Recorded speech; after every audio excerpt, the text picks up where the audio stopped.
Hi students, welcome back to my YouTube channel maths Guru Vijay Sinha. मैं daily based tutor हूँ। मेरे बच्चों के 98 to 100 मार्क्स नेचुरली आते रहते हैं। बहुत बार 4 इयर्स के बाद ही 100 आए, लेकिन 100 आते हैं और 98 तो हर साल आता है। तो ये बाय डिफ़ॉल्ट या ऐसा नहीं है कि तुक्के से आ जाता है। तो मेरे वीडियो आप बड़े ध्यान से देखिए। मैं कॉन्सेप्ट बिल्कुल क्रिस्टल क्लियर कराता हूँ स्टेप्स के साथ। थोड़ा सा मैं टाइम ले सकता हूँ किसी क्वेश्चन में समझाने के लिए, बेसिक समझाता हूँ। तो आज की वीडियो क्लास 12 के नए सेशन की वीडियो है। इन्वर्स ट्रिग्नोमेट्रिक फंक्शन से मैंने शुरू की है। यूजुअली क्या होता है कि बच्चे एक मिस्टेक कर देते हैं, वो बिगनिंग में ही बड़े थ्योरी के चक्कर में आ जाते हैं। देखिए, आपको याद होगा रिलेशंस एंड फंक्शंस कितना एक नाइटमेयर टाइप का फील होता है। तो अगर हम इन्वर्स ट्रिग्नोमेट्रिक फंक्शन को भी थ्योरेटिकली स्टार्ट करेंगे तो इंटरेस्ट क्रिएट नहीं होगा। तो मैंने बिल्कुल प्रैक्टिकल अप्रोच लगाया है, प्रैक्टिकली समझाऊंगा। एग्जाम पॉइंट ऑफ व्यू तो मेरा हर वीडियो होता है, मैं थॉरो कॉन्सेप्ट दूंगा, सारे स्टेप्स बताऊंगा। और सीबीएसई जो बोर्ड है उसकी लिमिटेशन को मानते हुए, आपका टाइम बचाते हुए मैंने वीडियो बनाया है। तो चलिए हम लोग फटाफट वीडियो स्टार्ट करते हैं। तो इन्वर्स ट्रिग्नोमेट्रिक फंक्शन एक बहुत ही इंपॉर्टेंट टॉपिक है। सिर्फ ये एक चैप्टर नहीं है, ये पूरी बैकबोन है मैथ्स की। जो 12 में कैलकुलस की लेंथ बहुत बढ़ जाती है। 12 में कैलकुलस 3 पार्ट्स में है, डिफरेंशिएशन, इंटीग्रेशन, डिफरेंशियल इक्वेशन। तो 45% सिलेबस 12 का कैलकुलस ही है। तो कैलकुलस की बैकबोन है। इन्वर्स ट्रिग्नोमेट्रिक फंक्शन कैलकुलस में बहुत ज़्यादा सपोर्ट करता है। तो चलिए हम लोग फटाफट स्टार्ट करते हैं। तो पहले हम लोग समझेंगे कि होता क्या है। देखिए क्या होता है, आपको बता रहा हूँ कि थ्योरी अगर जाइएगा तो बहुत ही टेंशन क्रिएट होगी। तो प्रैक्टिकल मीनिंग आपको समझना है। देखिए प्रैक्टिकल मीनिंग क्या है, इसकी प्रैक्टिकल मीनिंग क्या होती है इन्वर्स ट्रिग्नोमेट्रिक फंक्शन की। ITF इन्वर्स ट्रिग्नोमेट्रिक फंक्शन, इसकी प्रैक्टिकल मीनिंग। तो देखिए ITF प्रैक्टिकल मीनिंग क्या है कि ये एक तरह का एंगल है, type of angle, type of presentation of angle. देखिए अभी तक आप एंगल कैसे प्रेजेंट करते थे। देखिए प्रेजेंटेशन ऑफ एंगल, अभी तक आप ऐसे कहते थे, जैसे आप कहते थे कि आप क्या कहते थे कि अगर मान लीजिए sine theta is equal to half है, तो आप क्या कहते थे, theta is equal to 30 degree आप कहते थे, या फिर आप कहते थे π/6 ऐसे कहते थे। अब यहाँ पे हम कैसे बोलेंगे, यहाँ पे हम ऐसे बोलेंगे, अगर साइन थीटा हमारा हाफ है तो हम कैसे बोलेंगे, theta is equal to sine inverse half.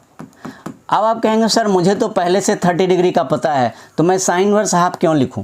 तो ठीक है, अगर आपको 30 डिग्री पता है या π/6 पता है तो आप π/6 भी लिख सकते हैं और साइन इनवर्स हाफ भी लिख सकते हैं। वो अकॉर्डिंग टू सिचुएशन वेरी करेगा, क्या कंडीशन है उसके बेस पर वेरी करेगा।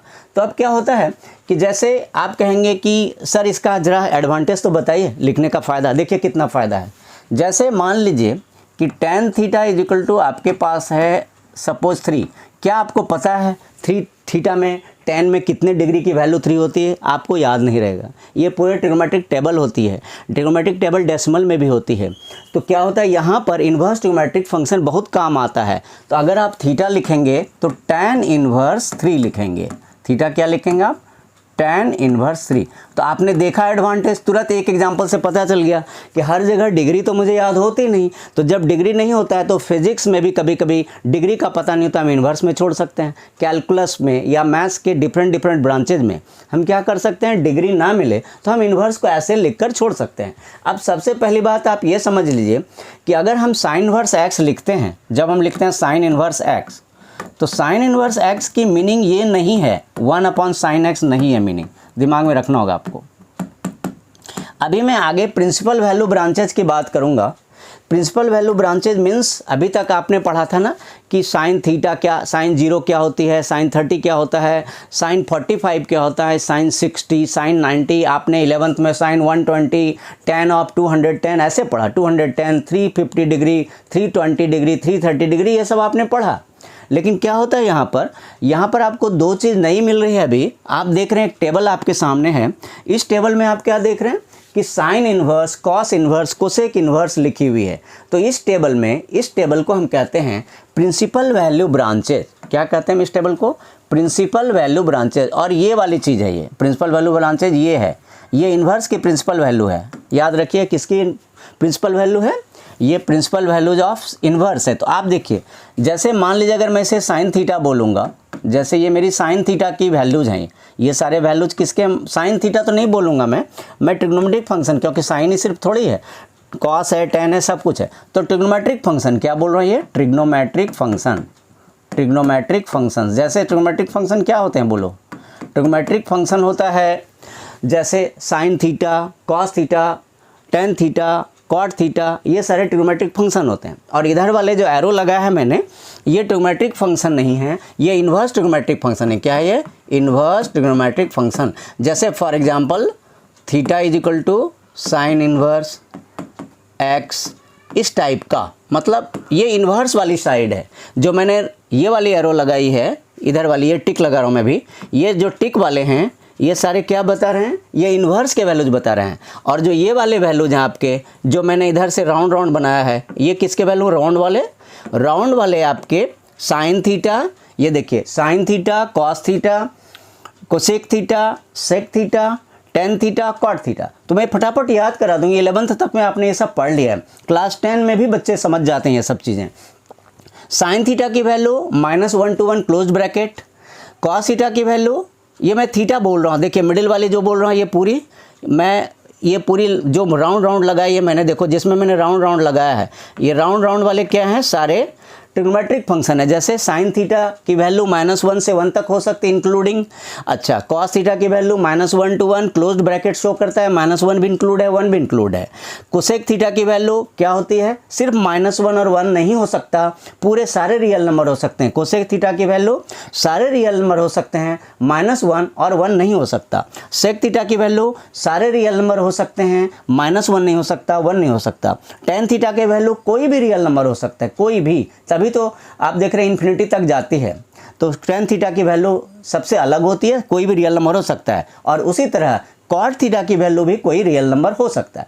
तो जब आप इन्वर्स कर देते हैं तो आप देखिए इन्वर्स में क्या होता है, आप देखते हैं आप ट्रिग्नोमेट्रिक फंक्शंस में नंबर लिख रहे हैं, आप ध्यान दीजिए ट्रिग्नोमेट्रिक फंक्शंस में मैं नंबर लिख रहा हूँ, लेकिन इन्वर्स ट्रिग्नोमेट्रिक फंक्शन में मैं एंगल्स लिख रहा हूँ। तो अभी भी मैंने बताया था कि inverse trigonometric function is nothing but a method of representing an angle. Inverse trigonometric function is nothing special, it's a method of representation of the angle। जब हम एंगल की प्रॉपर वैल्यू नहीं समझ पाते हैं तो इन्वर्स में हम लिख सकते हैं। इन्वर्स बहुत ज़्यादा यूज होता है हायर मैथ्स में। तो देखिए फटाफट याद दिला दूं, ये आपके अगले सम में काम आने वाला है। आप इस टेबल को चाहे तो अब स्क्रीनशॉट लीजिए, नोट कीजिए, क्योंकि अभी अगले सम में तुरंत यूज करने वाला हूँ मैं, अभी यूज करने वाला हूँ अगले सम में। देखिए sine inverse principal value branch कौन सी है, -π/2 इंक्लूडेड। कॉस इन्वर्स की क्या है, 0 to π। अब देखिए कैसे याद रखेंगे, देखिए याद कैसे रखेंगे। साइन इन्वर्स से आप कोसेक इन्वर्स याद रख लीजिए। आप साइन इन्वर्स से किसको याद रख लीजिए, कोसेक इन्वर्स को। आप क्या देख रहे हैं, आप साइन इन्वर्स से कोसेक इन्वर्स कैसे याद रखेंगे।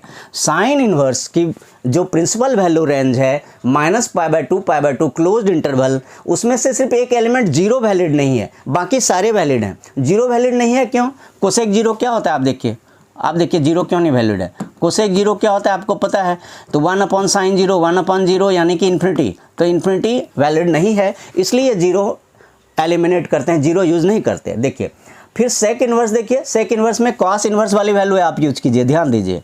सेक इन्वर्स में किसकी वैल्यू यूज कीजिए, आप कॉस इन्वर्स की वैल्यू यूज कीजिए। और कौन सा वैल्यू रिजेक्ट कीजिए, कौन सा एलिमिनेट कीजिए, π/2 आप नहीं ले सकते हैं, उसका कारण क्लियर हो गया होगा। सेक π/2 क्या होता है बोलिए, सेक π/2 क्या होता है, सेक π/2 होता है कॉस π/2 अपॉन सेक π/2 क्या होता है 1/cos π/2, तो 1/0, तो ये infinity. Sec π/2 is 1/cos π/2, 1/0 infinity. तो इसलिए ये π/2 नहीं लेते हैं। टेन इन्वर्स में क्या होता है, सिर्फ साइन की तरह होता है लेकिन क्लोज नहीं, ओपन इंटरवल होता है। ध्यान से देखिए साइन इन्वर्स की आप देखिए range, principal value range, principal value branch -π/2 to π/2 close है साइन इन्वर्स का। और आप टेन इन्वर्स की कंपेरिजन फटाफट कीजिए, मैं डबल टिक लगाकर कंपेरिजन कर रहा हूँ, ट्रिपल टिक लगा दिया। देखिए ये देखिए दोनों की कंपैरिजन कीजिए, ट्रिपल टिक वाले का। साइन इन्वर्स में क्लोज्ड इंटरवल है और टेन इन्वर्स में ओपन इंटरवल है। फिर आप देखिए दूसरी में एक डबल टिक से शो कर रहा हूँ आपकी, ये देखिए डबल टिक और ये देखिए डबल टिक। आप क्या देख रहे हैं, डबल टिक वाले को कंपेयर कीजिए। कॉस इनवर्स की principal value branch 0 to pi closed है, लेकिन कॉट इनवर्स की principal value branch 0 to pi open है। आपको पता ही होगा क्लोज्ड में हम जो बिगनिंग और एंड वाले वैल्यू इंक्लूड करते हैं और ओपन में बिगनिंग और एंड वाले वैल्यू हम इंक्लूड नहीं करते हैं। तो चलिए फटाफट हम आगे बढ़ते हैं। इसके पहले कि मैं सम स्टार्ट करूं, मैं आपको फटाफट अपने चैनल के विजिट कराता हूं। देखिए मैं अपने चैनल के आपको विजिट कराता हूं। आपको मेरा चैनल विजिबल है, मैथ्स गुरु विजय सिन्हा। आप अभी सब्सक्राइब कर लीजिए, जो चैनल पे पहली वाले फटाफट सब्सक्राइब कीजिए और चैनल वीडियो के एंड तक बने रहिए। वीडियो पसंद है लाइक कीजिए और अपने फ्रेंड्स को शेयर कीजिए। इसी चैनल पर क्लास 8 to 12 सारे वीडियो आते हैं, तो अगर आप सब्सक्राइब करके रखते हैं या शेयर करते हैं तो आपके साथ साथ आपके फ्रेंड रिलेटिव सबको सपोर्ट मिलेगा। तो चलिए बिना टाइम लॉस के हम लोग वीडियो को आगे लेकर चलते हैं। देखिए साइन इनवर्स 1/√2, इसमें एक चीज़ और मैं समझाऊंगा जो मैंने अपने फॉर्मूला लिस्ट में भी नहीं लिखा है। देखिए आप ये माइनस वाली जो वैल्यू होती है ना, ये देख लीजिए इनवर्स। अभी आपने ट्रिग्मेट्रिक रेशियो का पढ़ा था, अब यहाँ पे इनवर्स की नेगेटिव। साइन इनवर्स अगर -x है तो आप माइनस को डायरेक्ट बाहर कीजिए। देखिए साइन इनवर्स -x होने पर माइनस को डायरेक्ट आप बाहर लिख लीजिए। अच्छा कोसेक इनवर्स होने पर भी आप डायरेक्ट ही बाहर कीजिए। कोसेक इनवर्स है तो भी डायरेक्ट बाहर कीजिए, और अगर टेन इनवर्स है तो भी बाहर कीजिए। तो ये 3 माइनस इनवर्स के डायरेक्ट बाहर आते हैं। इसकी थ्योरी के डीप में नहीं ले जा रहा हूँ, क्यों कि अगर मैं थ्योरी के डीप में ले जाऊँगा तो वीडियो बहुत लंबी हो जाएगी। तो मैं लिख रहा हूँ कि कौन कौन से माइनस हम डायरेक्ट बाहर लिखते हैं और कौन से माइनस हम डायरेक्ट बाहर नहीं लिख सकते। तो मैं ये लिख रहा हूँ, ये 3 ऐसे माइनस हैं जिनको हम डायरेक्ट बाहर की तरफ लिख सकते हैं, और बाकी जो हैं जैसे कॉट इनवर्स के हम बाहर नहीं लिख सकते डायरेक्ट, पाई लगा कर लिखना पड़ता है। इसकी थ्योरी है, ये क्यों होता है, इसके डेरिवेशन होते हैं, लेकिन डेरिवेशन की नीड नहीं है क्योंकि हमें तो 12 के लिए CBSE की सिलेबस करनी है, तो उतनी थ्योरी में नहीं जाना है, टाइम लॉस होता है। अब देखिए अगर हमारे पास कॉस इनवर्स है तो वो भी बाहर नहीं होता है, पाई लगा कर हम आउटसाइड लिखते हैं। अगर हमारे पास सेक इनवर्स है तो वो भी हम डायरेक्ट बाहर नहीं लिख सकते सेक इनवर्स को। तो आप याद कर लीजिए, आप पोएम बनाकर याद कर लीजिए। देखिए पोएम कैसे बनाना है आपको, ये तीनों पोएम बनाइए। साइन कोसेक टेन, आप पोएम क्या बनाइए, साइन कोसेक टेन, ये सब माइनस बाहर। फिर दूसरी पोएम क्या बनाइए, cot cos sec, sine cosec tan minus out, cot cos sec pi के साथ माइनस। तो ये बहुत ज़्यादा यूज होने वाला है। देखिए आपके सामने एक क्वेश्चन है, आपको पता चला प्रिंसिपल वैल्यू रेंजेस सबके हैं। मैं फटाफट दोबारा याद दिला दूं, ये देख लीजिए, आप स्क्रीनशॉट ले लीजिए, अभी सारे सम्स में यूज करने वाला हूं। ये जो आपके प्रिंसिपल वैल्यूज रेंज कौन से, ITF वाले, राइट हैंड वाले, जैसे साइन इनवर्स, कॉस इनवर्स, जो मैंने राइट हैंड में लिखा है, इसकी स्क्रीनशॉट लीजिए, अभी अभी यूज करने वाला हूँ। इसके अंदर की वैल्यू आंसर हो सकती है, अगर इससे बाहर जाता है, अगर इस इंटरवल से वैल्यू बाहर जाती है तो हमारा आंसर नहीं हो सकता।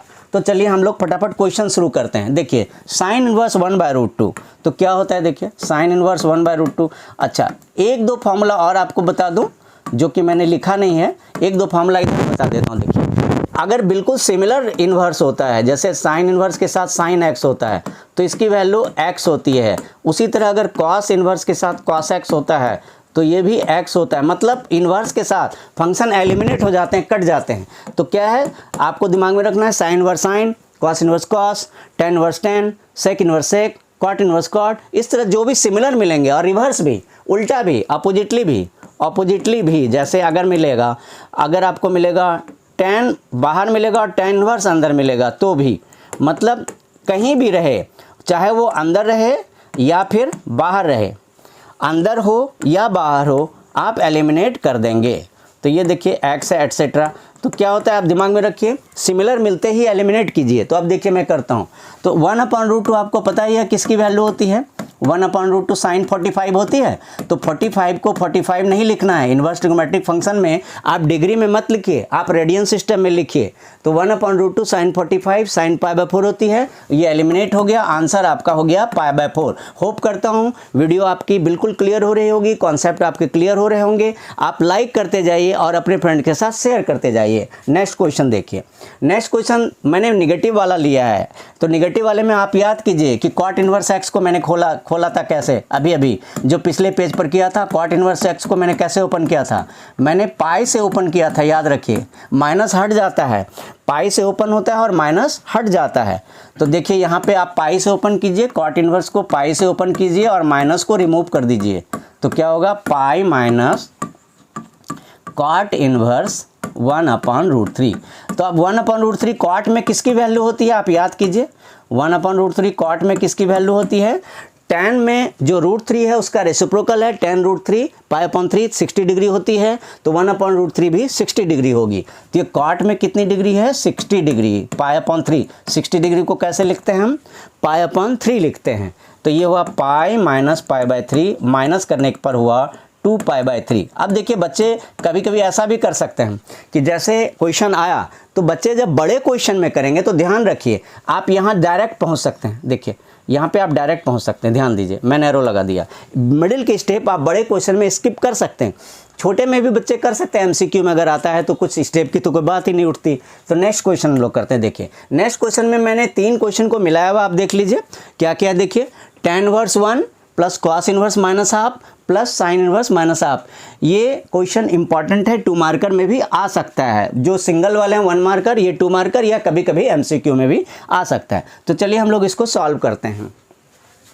क्या है हमारा क्वेश्चन, हमारा क्वेश्चन है tan inverse 1 plus cos inverse -½ cos inverse -½ plus sine inverse -½ तो पहले हम सबसे पहले क्या करेंगे, कोई भी टीचर कैसे भी करें, कोई भी बच्चा कैसे भी करे, आप याद रखिए, कोई भी टीचर कोई भी बच्चा किसी भी मेथड से करे, आप ध्यान रखिएगा कि जो सबसे अच्छा मेथड होता है, जो मैंने अपनी लंबी टीचिंग कैरियर में जो ऑब्जर्व किया है, वो यही होता है कि पहले आप माइनस को रिमूव कर लीजिए। कोई क्वाड्रेंट में मत जाइए, कोई क्वाड्रेंट सिस्टम जो ट्रिगो का नहीं होता है, जिसमें लोग क्वाड्रेंट सिस्टम में जाकर निगेटिव हटाते हैं, तो यहाँ अप्लाई मत कीजिए, बहुत ज़्यादा आपका टाइम लॉस होगा और कभी कभी रॉन्ग भी हो जाएगा। तो यहाँ सबसे पहला काम क्या हमारा, माइनस को हटाना। आप याद कीजिए जो अभी अभी मैंने लिखा था, अभी अभी मैंने क्या फॉर्मूला लिखा था, देखिए अभी अभी मैंने फॉर्मूला लिखा था कि जो साइन कोसेक और किसका साइन कोसेक और tan इनके माइनस डायरेक्ट बाहर आते हैं। फिर से बात दें, साइन इनवर्स, कोसेक इनवर्स और tan इनवर्स इनके माइनस डायरेक्ट बाहर आते हैं। कॉस इनवर्स, सेक इनवर्स और कॉट इनवर्स के माइनस पाई लगाकर बाहर आते हैं। तो चलिए यहाँ पे लिखूंगा pi minus cos inverse half, ये कॉस इनवर्स माइनस हाफ को खोला मैंने। फिर साइन इनवर्स का तो डायरेक्ट ही खुल जाएगा, साइन इनवर्स का डायरेक्ट खुलेगा। अब मैं यहाँ पे मैं भी स्टेप स्किप करता हूँ। tan इनवर्स 1 को डायरेक्ट पाई/4 बोलता हूँ 45 डिग्री, मैं कॉस इनवर्स हाफ को डायरेक्ट 60 डिग्री बोलता हूँ पाई/3, और मैं यहाँ साइन इनवर्स हाफ को डायरेक्ट 30 डिग्री मैं लिखता हूँ, डायरेक्ट 30 डिग्री लिख देता हूँ। तो यहाँ पर मैंने स्टेप काटा, आप भी काट सकते हो 2 मार्कर में। अब मैं इसको एक बार एलसीएम लेके सॉल्व कर दूँ, तो एलसीएम इसकी 12 होती है, तो ये 3 pi plus 12 pi minus 4 pi minus 2 पाई, तो हम करके देखें कितना होता है, 15 में 11 माइनस 2 9 पाई होता है। ये कितना होता है, 9 पाई/12। कट मार दीजिए, 9 पाई/12 कट करते हैं, 3 3 जा 3 4 जा, तो हमारा फाइनल आंसर कितना होता है, 3 पाई/4। नेक्स्ट क्वेश्चन देखिए, बेसिक वाले आज सारे मैंने करा दिए हैं। अगले वीडियो में मैं इसके बाद के क्वेश्चन लाऊंगा। बहुत छोटी वीडियो है, वीडियो के एंड तक बने रहें, बहुत ही वैल्यूबल है, आपके कॉन्सेप्ट बिल्कुल क्लियर हो जाएंगे। अभी 2-3 क्वेश्चन ही अब बच गए हैं। देखिए यहाँ पर क्या हमारा cos inverse half plus 2 sign inverse half, तो ये फटाफट हम कर लेंगे, कोई निगेटिव लगी नहीं है। कॉस इनवर्स हाफ 60 डिग्री होती है पाई/3, 2 साइन इनवर्स हाफ 30 डिग्री होती है पाई/6। काटता हूँ तो 2 3 जा कट गया, तो ऐड होकर 2 पाई/3 आंसर हमारा हो गया। अच्छा हम देखिए हर वैल्यू को रेंज में लिख रहे हैं, आप ध्यान से देखिएगा, मैं जितनी वैल्यू लिख रहा हूँ रेंज में, जैसे कॉस इनवर्स के रेंज की वैल्यू कॉस इनवर्स में है, साइन इनवर्स जो भी वैल्यू मैं लिख रहा हूँ सारे रेंज में जा रहे हैं।